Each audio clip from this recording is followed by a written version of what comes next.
thi lệ marin iswa vin imangay na adam zolafan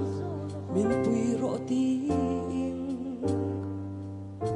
iswan ngalayin ang hangay Liamta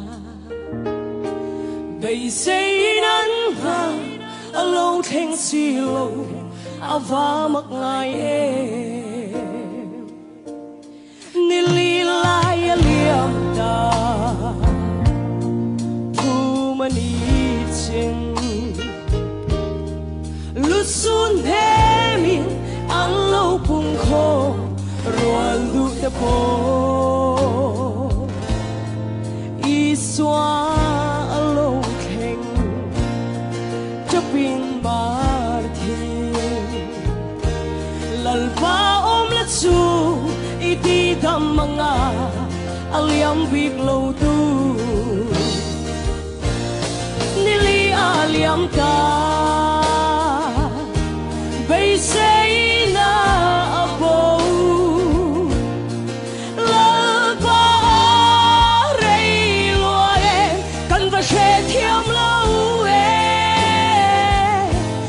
se lal rem ruat ya lấy mi đan khu dâu Nili bon kai se hun na theng avaro pui e iswa atrapta khan su theng thu chu pe la son ru la zer lo chuang ro khan bua na tuam chung in alo chuang ta pelu la kal tiru ti dam manita adam anu eta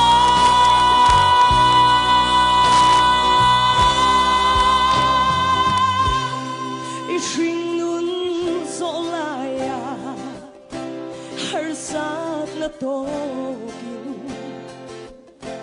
lalbayaw tree apoy na ngaging aking silaw mo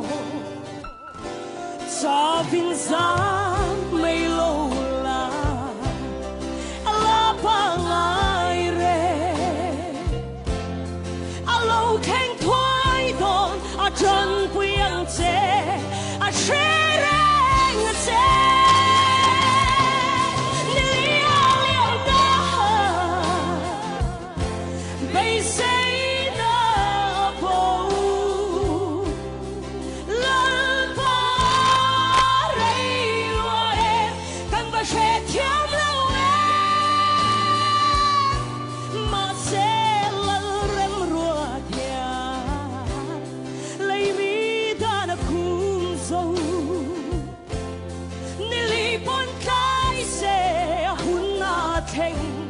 Avaro pui e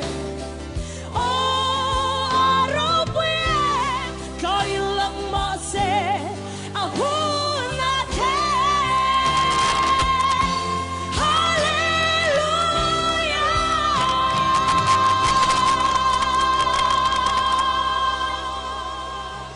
Boy panisumpan at Saudi se